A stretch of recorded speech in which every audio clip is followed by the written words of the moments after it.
Shalom dan selamat datang di YouTube channel GSJS Jakarta. Dan Anda sebentar lagi akan menyaksikan firman Tuhan yang akan memberkati hidup Anda. Jadi jangan lupa untuk like, share, dan jangan lupa untuk subscribe. Tuhan Yesus memberkati dan selamat menikmati firman Tuhan. Ya, shalom. Selamat malam. Ya. Ini adalah ibadah saya pertama di tempat ini dan saya bersyukur Tuhan mengizinkan kita bertemu pada malam hari ini di tempat ini. Dan kita akan belajar firman Tuhan dari Injilnya Kristus yang dituliskan oleh Rasul Matius. Pasal yang ke-11 ayat yang ke-28 sampai yang ke-30. Ini judul perikop di Injil Matius adalah ajakan juru selamat. Dikatakan demikian, marilah kepadaku semua yang letih lesu dan berbeban berat. Aku akan memberikan kelegaan kepadamu. Pikullah kuk yang kupasang dan belajarlah dariku. Karena aku lemah lembut dan rendah hati. Dan jiwamu akan mendapat kelegaan sebab kuk yang kupasang itu menyenangkan dan bebanku pun ringan. Ayat 29 yang jadi fokus kita. Pikullah kuk yang kupasang dan belajarlah dariku, karena aku lemah lembut dan rendah hati dan jiwamu akan mendapatkan kelegaan. Tuhan dalam iman Kristen bukan Tuhan yang ribet. Tuhan dalam kekristenan adalah Tuhan yang sangat sederhana, yang dalam kesederhanaannya pun kita manusia tak sanggup membayangkannya. Adakah manusia di bumi ini ketika ditanya, di manakah engkau melahirkan? Aku hanya melahirkan di rumah gubukku yang kecil. Atau ketika saya dilahirkan di tempat yang sangat kecil. Di sebuah perkampungan yang tak ada apa-apa. Tapi ketika kita menanyakan kepada Kristus, wahai Kristus, di manakah engkau dilahirkan? Di sebuah kandang. Di manakah engkau menginjakkan kakimu pertama sekali ketika engkau datang dalam inkarnasimu, dalam maksudmu menyelamatkan kami? Di kandang domba. Adakah di sini yang pernah mendengar suatu kesaksian bahwa ada seorang ibu yang melahirkan di sebuah kandang? Tidak ada. Artinya apa? Ketika Tuhan datang ke dunia ini, dia datang sebagai pribadi yang sangat sederhana. Pribadi yang begitu rendah hati dan pribadi yang begitu lemah lembut. Walaupun dia yang kita tahu yang adalah yang menggenggam segala sesuatu, tapi ketika ia datang ke dunia ini, ia tak membawa apapun dalam kemuliaannya. Jadi Tuhan orang Kristen itu adalah Tuhan yang sangat sederhana, bukan Tuhan yang ribet. Makanya dalam ayat 30 dikata sebab kuk yang kupasang. Kuk di sana itu adalah beban penafsiran hukum Taurat. Setiap rabi-rabi Yahudi selalu punya murid. Dan ketika muridnya ingin berkata kepada rabi itu, guru, aku ingin mengikut engkau. Kalau kamu mau mengikut aku, pikullah kuk yang kuberikan kepadamu. Kuk yang kuberikan kepadamu di sana adalah beban penafsiran hukum Taurat yang ada dari masing-masing guru itu. Dan Kristus berkata bahwa kuk yang kupasang itu menyenangkan dan bebanku pun ringan. Jadi Tuhan kita, Yesus Kristus ketika datang ke dunia ini menjadi pribadi yang rendah hati dan lemah lembut. Selain hal itu untuk diteladani, tetapi ada maksud lain dalam hal mengikut dia sebagai teladan itu. Apa? Kelegaan jiwa. Kristus datang ke dunia ini memang berperkara dengan daging karena ia dibungkus di dalam daging. Oleh karena itu ajakan juru selamat ini yang berkata bahwa datanglah kepadaku yang berbeban berat, belajarlah daripadaku karena aku lemah lembut dan rendah hati. Itu mengacu kepada apa? Mengacu kepada peperangan yang sejati di dunia ini demi suatu kelegaan jiwa yang kita peroleh daripada dia. Nah, bagaimana kita melihat ucapan dari Kristus ketika ia berkata, aku pribadi yang lemah lembut dan rendah hati, maka aku akan memberikan kelegaan kepadamu.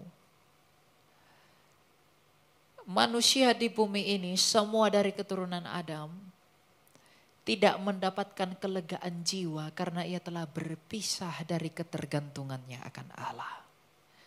Maka ketika kita berpisah dari kodratnya Allah itu, yang sejak semula kita berhubungan dengan dia, maka semua dari kita adalah orang-orang yang sombong. Mengapa? Karena Nabi Yesaya mengatakan dalam Yesaya 53 bahwa kita semua sekalian sesat seperti domba mengambil jalannya masing-masing. Semua manusia mengambil jalannya masing-masing. Tuhan yang sejati, Allah yang sejati hanyalah satu, tapi karena manusia tak mungkin dapat mengenal Allah, sehingga mereka apa yang mereka lihat sebagai sesuatu yang besar, mereka anggap sebagai Allah. Orang-orang Yunani ketika mereka melihat begitu banyak fenomena, maka mereka menciptakan dewa-dewa mereka. Ketika orang Mesir melihat matahari panas, maka disebut dewa Ra. Dikatakan itu, maka semua dikatakan dewa-dewa. Dewa-dewa orang Zoroaster juga demikian. Maka semua orang berusaha menciptakan dewa, berusaha menciptakan Allah. Dengan maksud apa? Berharap sesuatu yang lebih baik dari apa yang mereka yakini itu. Jadi semua manusia di dunia ini menciptakan Tuhannya masing-masing. Tetapi kekristenan, karena suatu kemustahilan bagi kita untuk mencari Allah, maka Allah itu yang datang mencari manusia. Bukan yang terhilang dapat mencari yang kehilangan, tapi yang kehilanganlah yang patut mencari yang terhilang. Dan Kristus itu berkata, Kristus yang sama berkata, aku datang untuk mencari domba-dombaku. Ketika ia mengatakan aku datang untuk mencari domba-dombaku, disinilah kerusakan, kehilangan, dan keterpisahan jiwa kita dengan Allah itu bertemu. Mengapa manusia mati? Apakah engkau tahu mengapa kau mati? Mengapa saya harus mati? Mengapa kita semua mati? Pada awalnya kita semua dengan Allah itu di Taman Eden. Kita itu ingin hidup kekal di dalam hubungan yang kekal. Dalam pengkhotbah dikatakan apa? Kita ditanamkan kekekalan di dalam hati kita. Ketika Allah menciptakan kita, Ia ingin menciptakan kita dalam hubungan yang kekal. Bukan untuk hubungan yang sementara. Kapan hubungan yang kekal itu dimulai? Ketika Adam dan Hawa diciptakan, maka dimulailah hubungan yang kekal. Hubungan yang kekal di dalam kesucian tanpa noda. Di dalam kasih yang sempurna. Kita tidak pernah diciptakan untuk hubungan yang mati. Sama seperti Anda ketika Anda mau menikah, Anda suami istri. Anda berharap hubungan Anda itu langgeng, bukan? Anda berharap bahwa hubungan itu tetap ada terus menerus. Maka Allah pun sejak semula menginginkan kita berhubungan kekal. Kalau hubungan yang kekal, maka saya dan kamu pun harus kekal. Tetapi apa yang membuat hubungan itu rusak? Sama seperti hubungan suami istri yang menjadi rusak karena pemberontakan. Maka hubungan kita dengan Allah pun rusak karena pemberontakan. Ketika kita terpisah dari Allah, yang tadinya kita bergantung dengan Allah, yang tadinya kita bergantung dengan hidupnya Allah, sekarang kita perlahan dan perlahan mati. Karena kita telah terpisah jauh dengan Allah, maka hidupnya Allah tidak lagi menopang kita. Maka semakin lama manusia itu semakin menua dan mati. Itulah sebabnya mengapa manusia mati. Manusia mati karena kita terputus dari Allah, karena kita terpisah dari Allah. Yang tadinya saya dan kamu diciptakan untuk tujuan yang kekal di langit bumi ini, tapi karena dosa yang ada pada kita, karena pemberontakan kita, maka hubungan itu tidak lagi suci. Maka Allah memisahkan dirinya dari kita. Maka semakin lama kita semakin mati. Maka benarlah yang diperkatakan Rasul Paulus dalam Roma 6 ayat 23. Upah dosa adalah maut. Oleh karena itulah Yesus Kristus datang ke dunia ini untuk memulihkan hubungan itu. Oleh karena ketidaktaatanlah kita jatuh ke dalam dosa. Tapi oleh karena ketaatan Kristuslah sampai tersalib. Dia memulihkan apa yang rusak, yang tidak ada pada kita. Oleh karena ketidaktaatan satu orang itu, kita semua mewarisi keberdosaan itu. Tapi oleh karena ketaatan Kristus dan oleh iman kita kepada Dia yang sempurna itu, kita beroleh pembenaran. Dan ketika disebut ada pembenaran di dalam Dia, Yesus Kristus itu, maka benarlah sabdanya Dia, aku akan memberikan kelegaan kepada jiwamu. Jiwa manusia itu menderita ketika terpisah dari Allah. Buktinya apa? Ketika Allah berkata kepada Adam dan Hawa, jangan engkau makan buah ini. Kalau kamu makan, kamu pasti mati. Tapi kemudian Adam dan Hawa di dalam egonya, mereka makan buah itu. Itu menjadi tanda bahwa mereka gagal mengasihi Allah. Apakah Anda pikir ketika Tuhan mengatakan jangan makan buah itu, apakah Anda pikir itu sebagai sebuah ujian kepada Adam dan Hawa? Tidak. Itu bukan ujian. Perintah Allah kepada Adam dan Hawa jangan makan buah itu bukan ujian. Tapi adalah itu cara Allah untuk memberitahu Adam dan Hawa, beginilah caramu mencintaiku. Allah berkata kepada Adam dan Hawa, aku telah mengasihimu dengan memberikan semua yang ada padaku, maka kasihku itu harus kamu kembalikan kepadaku. Tapi bagaimanakah caramu untuk mengasihi aku? Adam dan Hawa tidak tahu bagaimana caranya mengasihi Allah. Tapi Allah memberitahu, kalau kamu mau mengasihi aku kembali, maka caranya jangan makan buah ini. Maka manusia itu gagal mengasihi Allah dengan memberontak kepada Allah. Maka kegagalan kita mencintai Allah itulah yang membuat kita terpisah dari Allah. Tetapi oleh karena kesempurnaan Kristus dalam kasih-Nya kepada kita, maka kita diperhitungkan seperti Dia yang benar itu. Jadi ketika Kristus datang ke dunia ini memulihkan segala sesuatu, tuntutan jiwa kita itu hanya dilunasi dan dibayarkan oleh Kristus. Apapun agama orang di seluruh dunia, apapun kepercayaan manusia, dilahirkan dari perempuan manapun dia. Keinginan manusia itu hanya satu. Mau dia Islam, mau dia Kristen, mau dia Hindu, mau dia Buddha, apapun imannya, tujuannya hanya satu. Memperoleh hidup. Untuk italah orang cari uang banyak-banyak demi hidup. Kamu bekerja sekolah cari uang banyak-banyak itu untuk apa? Untuk hidupmu. Kamu cari uang agar kamu bisa isi perutmu, agar kamu tetap hidup. Kamu kawin mengawin untuk mempertahankan hidupmu juga dengan adanya anak-anakmu. Jadi keinginan jiwa, keinginan batin setiap manusia yang ada di bumi ini hanyalah hidup. Dan ketakutan manusia hanyalah kematian. Begitu banyak orang takut mati sehingga ketika dia sakit, dia rela berhutang demi rumah sakit yang terbaik. Karena ia takut mati. Begitu takutnya manusia akan kematian. Kenapa? Begitu takutnya jiwa manusia akan maut. Mengapa? Begitu berusahanya orang mencari uang yang banyak agar hidupnya makmur dan ia tidak tersiksa pada kematiannya. Jadi yang diinginkan jiwa semua orang dalam agama apapun ia hanya satu. Hidup. Dan yang dia takuti hanya satu. Kematian.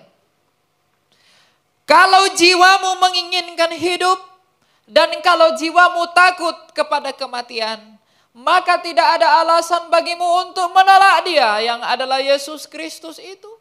Jadi Kristus tidak akan pernah berdusta jikalau ia berkata, aku akan memberikan kelegaan kepada jiwamu karena hanya Dialah yang mampu menyediakan apa yang dirindukan jiwamu, yaitu hidup dan mengalahkan apa yang ditakutkan oleh jiwamu, yaitu kematian. Bagaimana Kristus menawarkan hidup bagimu? Lihatlah ketika ia mati. Ia telah hidup kembali melalui kebangkitannya. Jadi ia mau berseru kepada dunia ketika ia bangkit dari kematian. Ia ingin memberitahu saya Elia dan kamu, wahai Elia, wahai anak-anakku, bagaimanapun kamu semua akan mati pada waktunya. Tapi jikalau engkau tidak mau mati untuk selama-lamanya, percayalah kepadaku di mana aku telah mati, namun aku telah membuktikan bahwa aku dapat mengalahkan kematian itu dengan kebangkitanku. Jadi jikalau jiwamu itu merindukan hidup, percayalah kepadaku. Itulah alasan mengapa di luar Dia kamu tak berbuat apa-apa. Makanya Kristus Tuhan kita yang mulia itu, tunas Daud yang gilang gemilang, pernah berkata, di luar aku engkau tidak dapat berbuat apa-apa. Sebab di sepanjang sejarah dunia ini hanya Dia sajalah yang telah mati, namun telah bangkit dari mati dalam sejarah dunia, dilihat oleh ribuan orang, tapi tidak mati lagi. Lazarus setelah dibangkitkan Kristus, 40 tahun setelah ia dibangkitkan Kristus, ia mati lagi. Tapi Kristus Yesus ketika ia mati dan hidup kembali, ia tidak mati lagi. Artinya apa? Kristus sendiri telah membuktikan kepada kamu, jiwamu yang menginginkan hidup itu hanya bisa kamu temukan di dalamku. Sebab lihatlah aku telah hidup kembali. Dan jiwamu yang takut kepada kematian itu hanya dapat dikalahkan di dalamku. Sebab lihatlah, aku telah mengalahkan kematian melalui kebangkitanku. Maka apakah yang engkau takuti di dalam aku? Maka Rasul Paulus dalam suratnya yang pertama kepada jemaat di Korintus pasal yang ke-15, ia berkata, di dalam Dia anak Maria, di dalam Dia tunas Daud yang lahir dari keturunan Yehuda itu, di manakah sengatmu maut? Di manakah kekuatan kematian itu? Di manakah kekuatan dosa di dalam Dia? Tidak ada. Oleh karena itu, jikalau jiwamu ingin hidup dan jikalau jiwamu tidak ingin ditawan oleh kematian itu, dengan demikian kalau kamu mau jiwamu ingin memperoleh kelegaan dari kuasa kematian dan kamu ingin jiwamu lega untuk memperoleh hidup sebagaimana yang diinginkan oleh batinmu, maka datanglah kepadaku, kata Kristus. Artinya ketika Tuhan kita itu bersabda, belajarlah kepadaku karena hanya aku yang bisa memberikan kelegaan kepadamu. Itu bukan hanya omon-omon doang, tapi ia membuktikan bagaimana itu bisa terjadi. Oleh karena itu, sebab kita tidak dapat menanggung apa yang ditanggung oleh Dia, Raja dari Yehuda itu, maka iman kita kepada Dia melayakkan kita menerima anugerah itu. Di dalam Dia kita beroleh pembenaran, tapi di luar Dia kebinasaan mengintip kita. Oleh karena itu, wahai anak-anak muda, pikirkanlah lebih jauh. Mengapakah engkau mengikuti Dia? Mengapakah Kristus berkata dalam Matius 28 ayat 19, jadikanlah semua bangsa muridku, bukan jadikanlah sebuah bangsa pengikutku. Apa bedanya murid dan pengikut? Pengikut itu hanya followers, fans. Kristus punya banyak pengikut? Punya. Tapi mengapa Kristus mengatakan, bawalah mereka menjadi muridku? Karena ketika kita menjadi murid, kita harus belajar kepada Dia, guru itu. Dan ketika kita disebut murid, kita mau dimuridkan. Kalau hanya mau jadi pengikut saja, itu tidak akan pernah berguna. Kita harus menjadi murid, baru kita dapat disebut pengikut. Jadi kalau hidup kekristenanmu hanya datang ke gereja, beribadah, nyanyi-nyanyi, sudah kamu menangis begitu saja, lalu kamu pulang, lalu tidak berbuat apa-apa bagi Dia, kamu tidak pantas bagi Dia. Kalau saya hanya berkhotbah saja di sini tanpa punya kehidupan pribadi dengan Allah, tanpa punya buah yang tetap di hadapan Allah, maka Tuhan pun akan menolak saya. Siapakah engkau? Bukankah dalam sabdaku aku telah berkata, dari buahnya lah kamu mengenal mereka. Sekarang dari buah apakah yang engkau hasilkan sehingga orang-orang mengenal engkau bahwa engkau adalah muridku? Apa yang membuat para rasul itu disebut murid Kristus? Mengapa mereka disebut bisa mengenali Kristus? Bukan hanya karena mereka menyebut dirinya Kristen, tapi karena mereka hidup sebagaimana Kristus itu hidup. Kristus rela berkorban demi apapun, maka rasulnya pun mengusahakan pengorbanan itu. Paulus mengorbankan nyawanya di Roma. Petrus mengorbankan nyawanya di Roma. Andreas, Bartolomeus dan semua rasul-rasul mengorbankan nyawanya. Sebab tidak ada kasih yang lebih besar selain daripada seseorang yang memberikan nyawanya bagi sahabatnya. Artinya dari rasulnya Kristus kita belajar bahwa apa? Iman kepada dia, status kita murid atau tidaknya kepada dia bergantung dari pengorbanannya kita kepada dia. Sekarang apakah yang sudah kita korbankan bagi dia? Apakah yang kita sudah perjuangkan bagi dia yang kita sebut Tuhan kita itu? Apakah yang sedang kita usahakan bagi dia yang kita sebut Allah kita itu? Kalau tidak ada, layakkah saya disebut murid? Layakkah saya disebut pengikut dari dia yang tak berkebinasan itu? Sebab bagaimanapun, hanya dan hanya di dalam dialah kita bisa memperoleh kelegaan jiwa, sebab hanya dialah yang mampu memberikan apa yang dirindukan jiwa semua manusia, yaitu kehidupan. Dan hanya dialah yang dapat mengalahkan apa yang ditakuti oleh jiwa semua manusia, yaitu kematian itu. Maka di dalam rasa syukur kita akan dia, bahwa hanya dia yang mampu memberikan dan memperbaiki hubungan kita yang rusak kepada Allah kita itu. Maka sekarang apakah yang kita perjuangkan di dalam dia?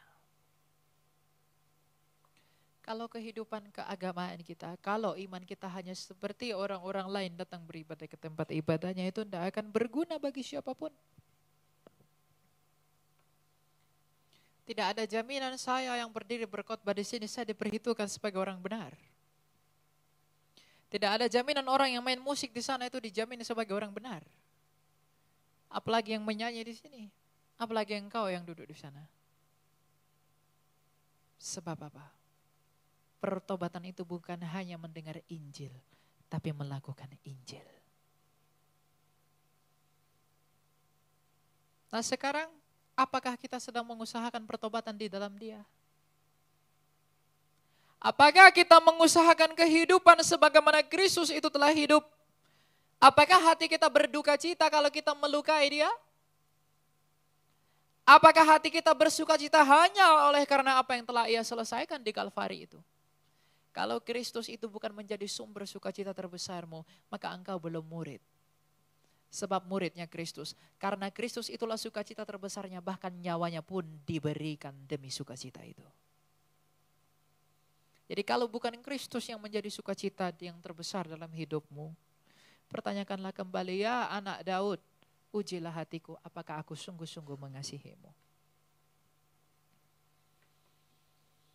Apakah aku sungguh-sungguh mengikut engkau? Apakah aku sungguh-sungguh mengasihi kau? Bangun dan bangunlah, lihatlah kembali apa yang telah udah kau lakukan bagi dia. Sebab ketika ia datang di dalam tahta pengadilannya yang menakutkan itu, semua kita tidak akan ada yang sanggup berdiri di hadapannya dia. Saya tidak akan sanggup memandangi wajah dia yang tak berkebinasan itu. Sebab apa yang tersembunyi, apa yang tidak engkau lihat mengenai saya, apa yang saya tidak lihat mengenai engkau, itu semua akan ditelanjangi di depan seluruh makhluk pada hari pengadilannya. Tapi berharap kepada kemurahan dan kerendahan hatinya dia dan kelemah lembutannya, itulah yang harus kita usahakan. Semakin hidup di dalam apa yang dia sukai. Penyakit anak-anak muda di zaman sekarang adalah hidup bukan menurut apa yang Tuhan mau, tapi hidup menurut apa yang manusia mau. Karena saya pun masih muda. Banyak tuntutan di sosial media, kamu harus hidup begini, agar ketika kamu mengikuti itu, kamu haus validasi akan pujian manusia. Kita sibuk memperbaiki diri demi pengakuan saudara kita, tapi kita tidak sibuk memperbaiki diri demi suatu pertanggungjawaban yang baik di dalam pengakuan Kristus akan kita. Bukankah jemaat Philadelphia dipuji oleh Allah? Aku memuji engkau. Kenapa? Karena meskipun engkau miskin, engkau tetap setia. Ada yang dipuji oleh Allah di dalam ketekunan dan perjuangannya. Itukah yang kita kejar sebagai seorang murid atau pengakuan dunia? Tampil saja, tapi tidak ada kehidupan dan batu karang yang kokoh yang kita asah dalam iman. Kalau hanya cover kita saja yang kita perbaiki, dan di dalam masih busuk, kita akan dibuang oleh dia. Sebab dia adalah pokok anggur. Kalau buahmu busuk, buah saya busuk, saya tidak mungkin buah atau ranting yang menempel pada dia sebagai pokok. Oleh karena itu, wahai anak-anak muda, bangunlah dan bangunlah. Bukan saatnya kamu untuk berpikir bahwa tidak saatnya aku berpikir di dalam kemudaanku tentang agamaku, tentang imanku kepada dia. Sebab masih panjang waktu-waktuku. Orang yang mengira waktunya masih panjang adalah orang yang akan cepat diterkam oleh kematian. Sebab orang-orang yang lebih muda dari saya dan dari kamu pun banyak sudah mati. Kematian itu hanya satu langkah di depanmu. Jadi kalau ada anak muda mengatakan, aku belum mau mempersiapkan sesuatu bagi dia, maka dia pun tidak akan mempersiapkan sesuatu buat kamu. Upah hanya ada bagi mereka yang berjuang, upah hanya ada bagi mereka yang bekerja. Kerajaan Allah adalah upah bagi mereka yang bekerja. Kerajaan Allah adalah upah bagi mereka yang berjuang di dalam perjuangan Mesias itu. Sebab kalau saya tidak hidup sebagaimana Kristus telah hidup di dalam kerendahan hati, demi kelegaan jiwa saya, maka saya tidak akan memperoleh apapun seperti yang Kristus peroleh.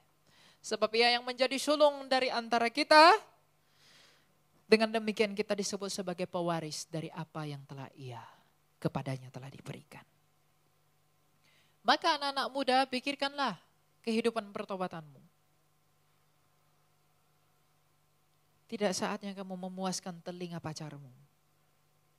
Tidak saatnya kamu memuaskan telinga temanmu. Tidak saatnya saya memuaskan telinga sahabat saya. Tapi kini saatnya kita berlomba-lomba demi suatu hal yang baik bagi Kristus. Sebab sadarlah dan sadarlah, hanya dia yang dapat menolongmu. Laki-laki yang kau bilang paling ganteng, paling apapun itu segala macam. Perempuan yang kau puji-puji itu dia pun akan mati dan tak akan dapat menolongmu. Dan dia tak akan bisa berbuat apa-apa buatmu. Orang yang kau kagumi idol-idol Korea lah apa segala macam.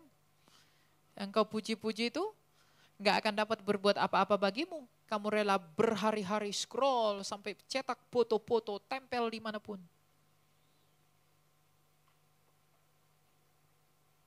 Karena apa kau melakukan itu? Aku mencintai mereka. Tapi pernahkah engkau mengusahakan hal yang sama bagi Kristus yang menolongmu? Kau belum pernah.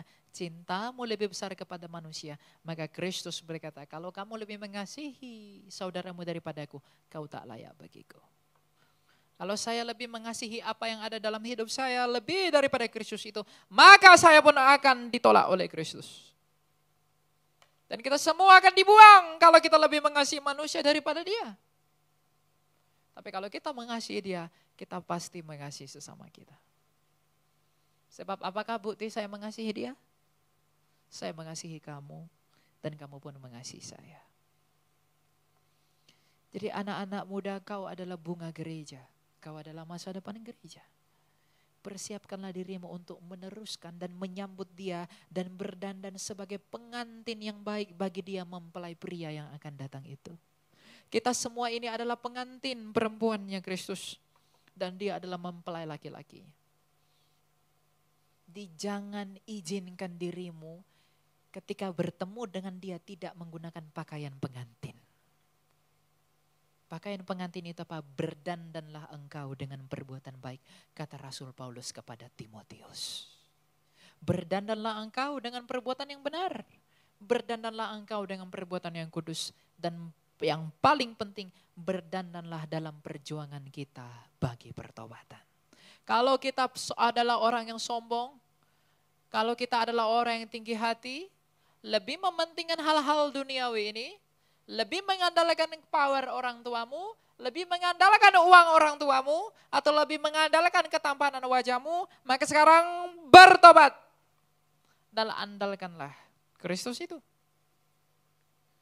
Kalau kita orang yang suka mabuk-mabukan, orang yang suka berzina, orang yang suka melakukan hal-hal yang tidak sesuai dengan kehendak Allah, kita harus perlahan-lahan melepaskan itu.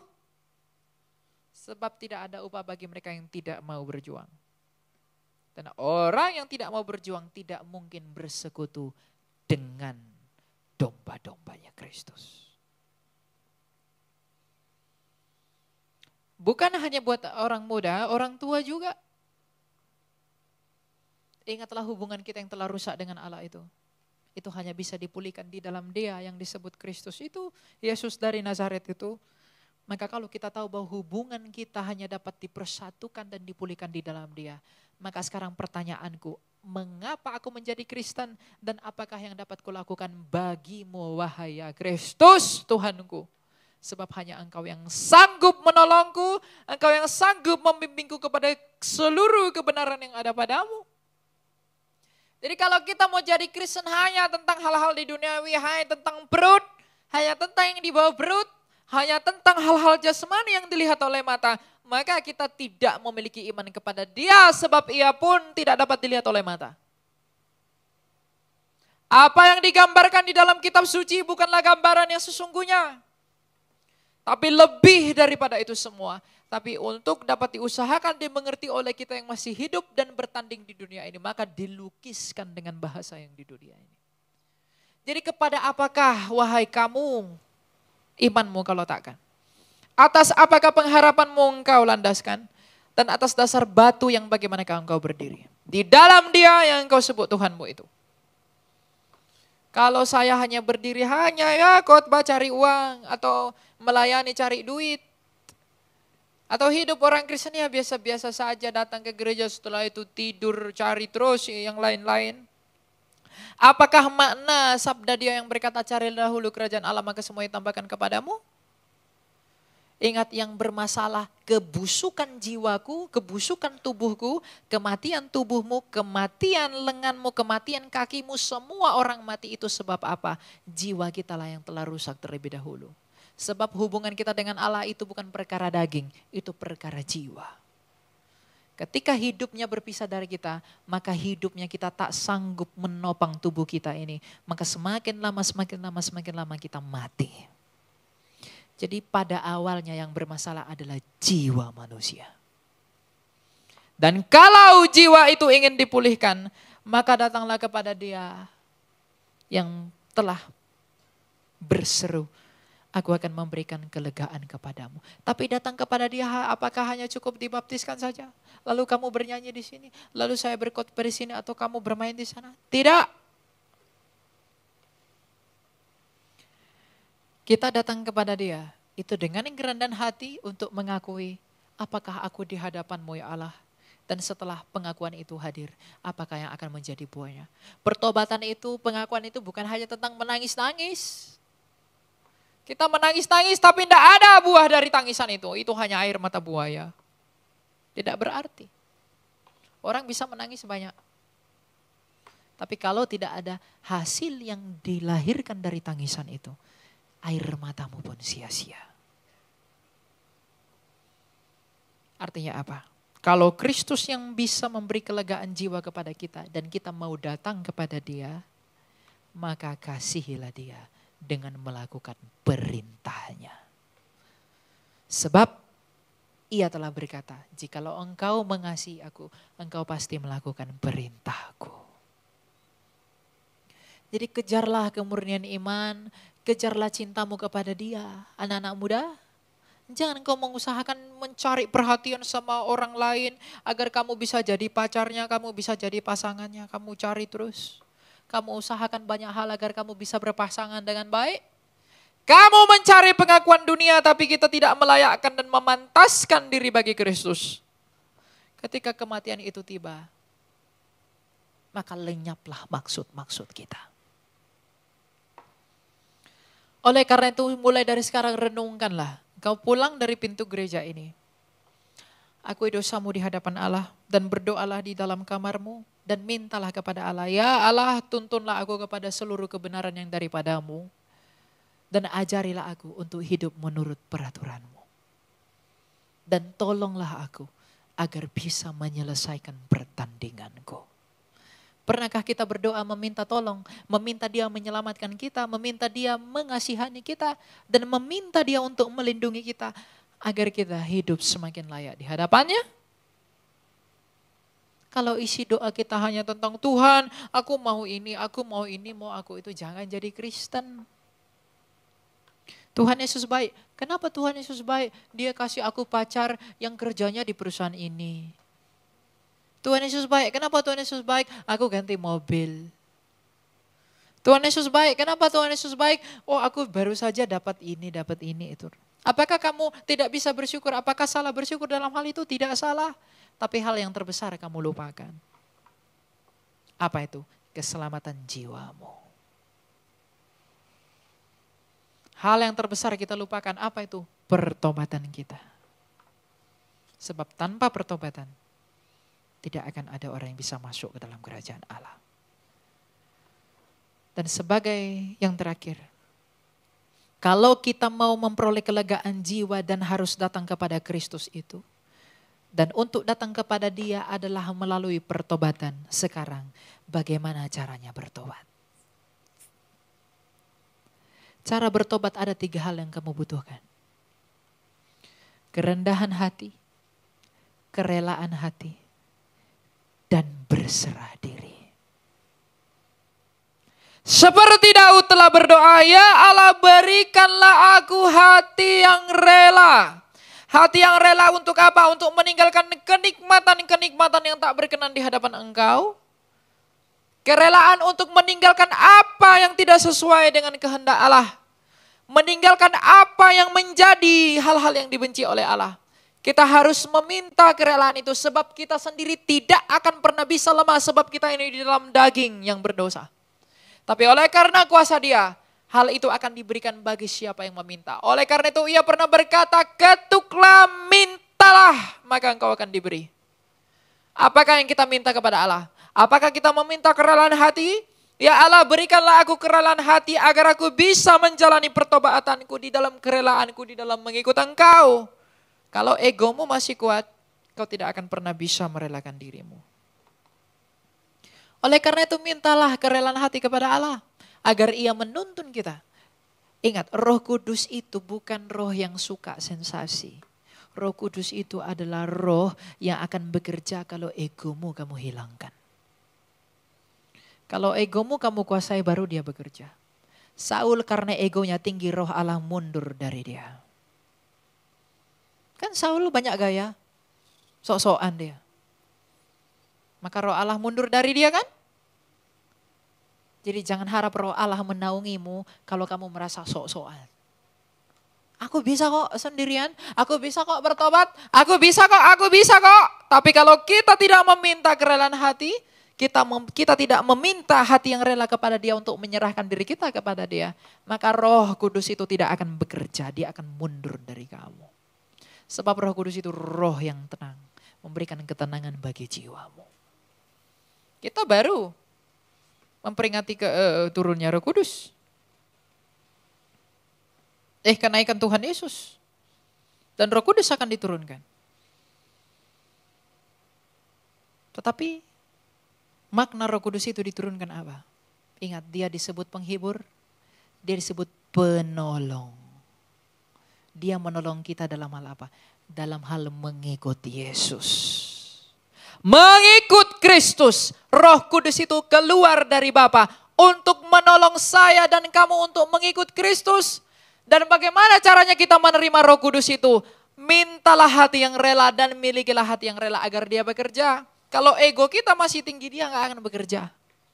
Tidak akan bekerja. Percayalah, Dia tidak akan bekerja. Maka mintalah kepada Dia hati yang rela. Hati yang rela berikanlah kepadaku ya anak Allah. Sama seperti Engkau telah memberikannya kepada Daud. Meskipun Daud pernah hidup dalam dosa, tapi oleh karena kerelaan hati yang Engkau berikan, dia pada akhirnya bertobat. Dan dari garis keturunannya lah anak Allah itu diturunkan. Buah dari kerelaan hati itu seperti Daud. Jadi mintalah hati yang rela agar roh Allah itu bekerja dan menolong kamu dalam hal mengikut Kristus dan menyelesaikan pertobatanmu. Hati yang rela itu adalah kunci. Kalau belum rela, kalau masih egonya tinggi, tidak akan bisa bertobat. Selain kerendahan hati, minta kerendahan hati. Kerendahan hati itu untuk membantu kita untuk sadar bahwa memang kita tak dapat melangkah selangkah pun tanpa bantuan Allah.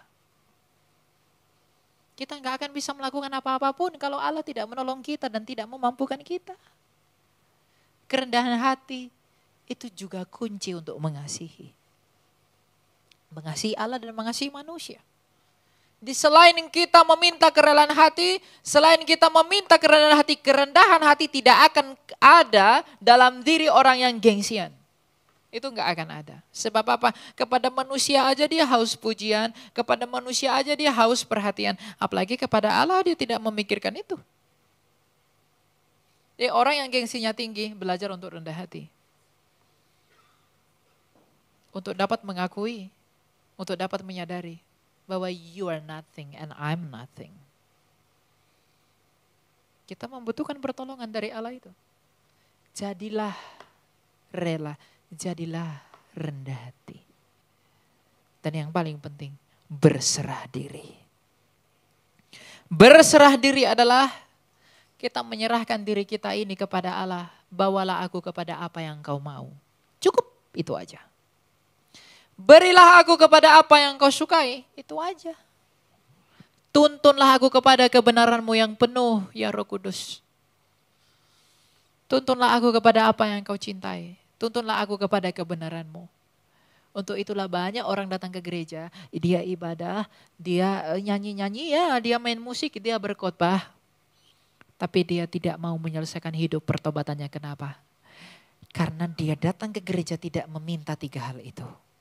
Dia tidak meminta kerelaan hati, dia tidak meminta kerendahan hati, dan dia tidak mau menyerahkan dirinya.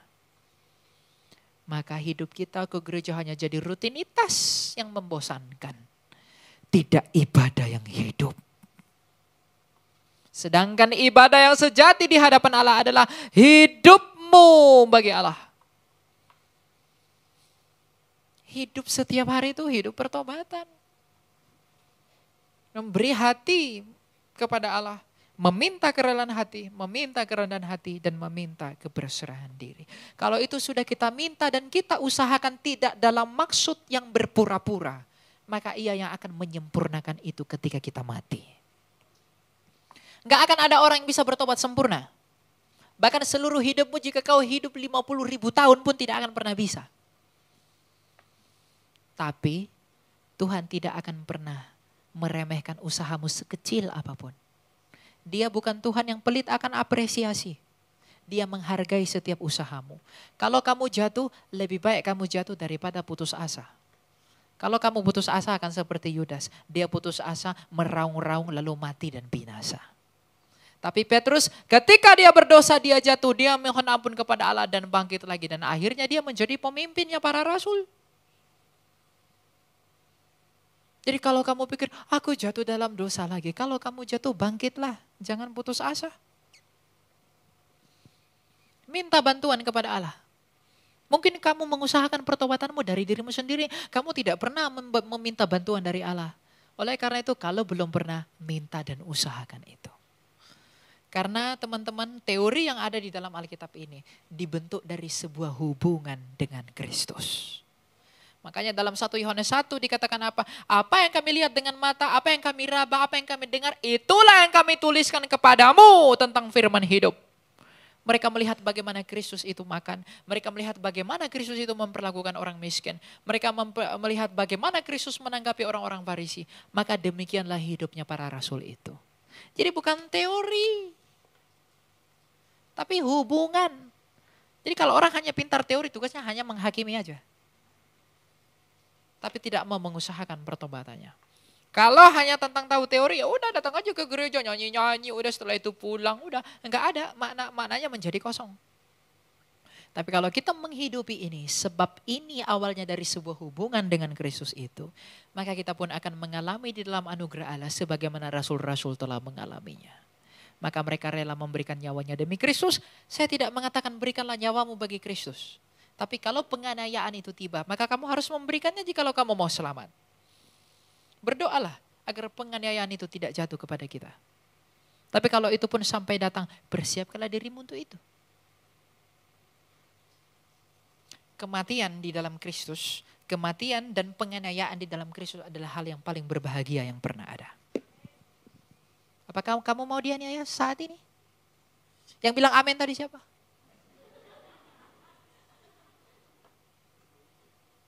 Ya kalau gitu nanti saya bawa ke sana ya. Untuk dianiaya. Persiapkanlah dirimu dianiaya, jangan cari cara untuk dianiaya. Mati di dalam Kristus beda dengan cari mati. Itu tidak sama. Ya. Nah, apa yang bisa membuat kita bahkan memberikan nyawa kita kepada Kristus dan kita tidak takut kepada kematian? Apa yang bisa membuat itu bisa terjadi? Kalau kita rela, rendah hati dan berserah. Sebab itulah yang dimiliki para rasul. Mereka rela, Paulus rela meninggalkan kekayaan orang tuanya. Orang tuanya orang dari Giskala, dia kaya sekali. Dia punya banyak uang. Ya sangat kaya, dia muridnya Rabban Gamaliel. Sekolahnya aja di mana? Kalau sekarang mungkin Harvard. Kalau dulu dia sekolahnya di Tarsus. Makanya disebut Paulus dari Tarsus. Kaya sekali dia. Tapi ketika ia bertemu dengan Kristus, ia mengatakan kepada jemaat di Filipi, apa yang dahulu ku anggap mulia, sekarang ku anggap sampah karena Kristus. Rela enggak dia? Rela. Rendah hati enggak dia? Rendah hati di hadapan jemaat dia berkata, akulah yang paling pertama orang yang berdosa. Dia enggak malah menganggap dirinya nabi. Jadi kalau ada pendeta ketika berkhotbah dia tidak mengaku orang berdosa, malah menyebut dirinya sebagai nabi, itu nabi palsu itu. Dan selain dia rela meninggalkan semua yang dianggap kemuliaannya. Selain Paulus rendah hati dengan mengakui keberdosaan dan kejahatan yang pernah dia buat. Tapi dia juga berserah diri kepada Allah. Ketika Roh Kudus mengatakan jangan ke Asia, pergi ke Roma. Dia tunduk kepada perintah itu. Dan ketika dia berserah, penggenapan karya Allah, pekerjaan Allah melalui dia dikerjakan dengan sempurna. Makanya Paulus pada akhirnya berkata, aku telah menyelesaikan pertandinganku dengan baik. Jadi kalau kita mau menyelesaikan pertandingan dengan baik, tirulah Paulus yang merelakan diri, yang telah merendahkan hati dan berserah kepada Kristus. Dengan demikianlah kita akan diperhitungkan sebagai milik Allah. Saya pikir itu yang dapat saya sampaikan. Semoga jawaban mengapa kita mengikut dia, Kristus itu, diteguhkan dalam hati kita masing-masing. Dan itu dapat menjadi semangat yang baru untuk hidup dalam kekristenan kita.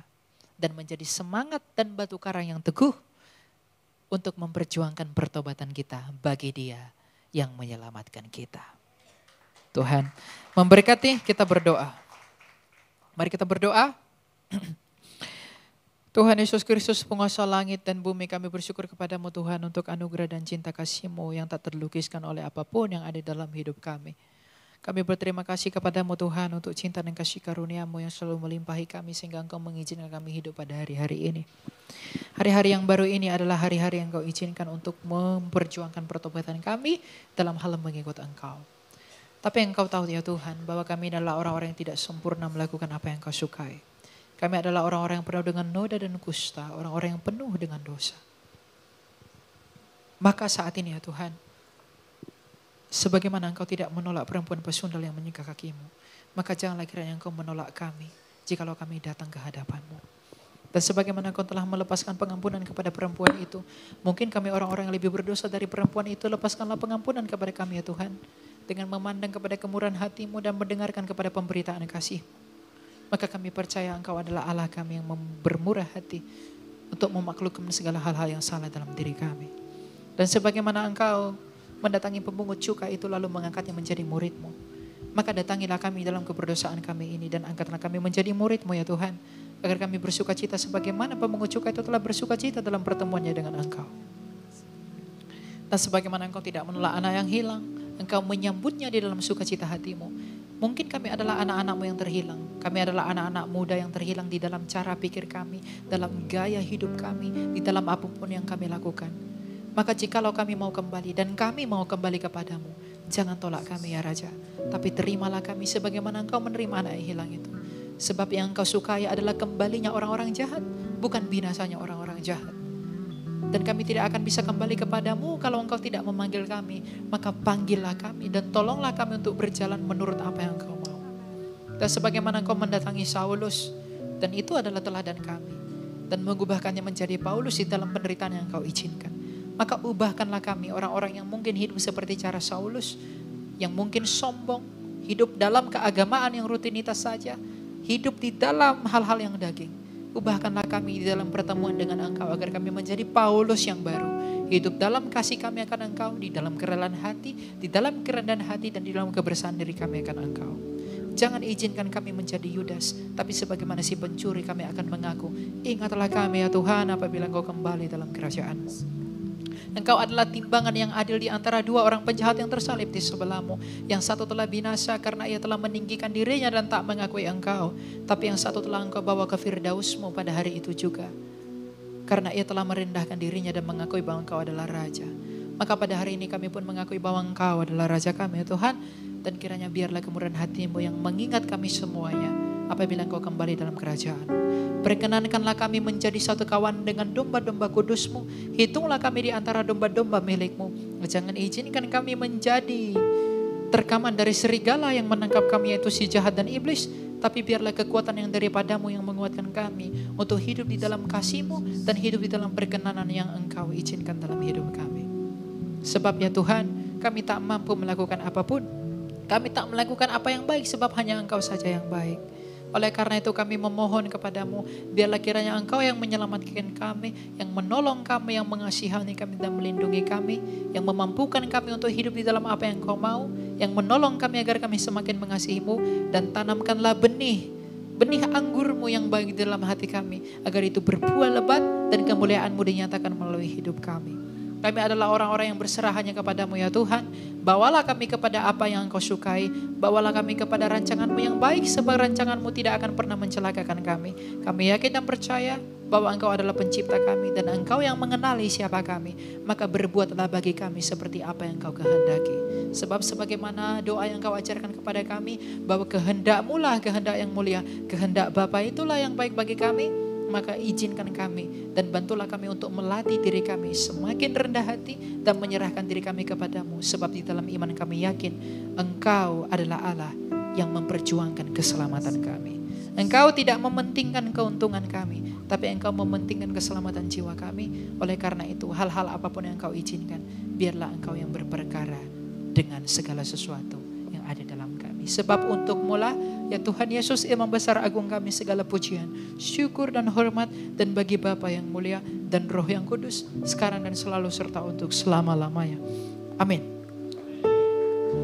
Terima kasih bagi Anda yang sudah menyaksikan tayangan dari GSJS Jakarta, dan kalau Anda berada di sekitar Jakarta, di Jabodetabek, saya undang Anda untuk bisa menghadiri ibadah-ibadah onsite kami di Mall of Indonesia di Kelapa Gading, dan juga di Pluit Village Mall. Dan saya percaya Anda pasti diberkati. So see you and God bless you.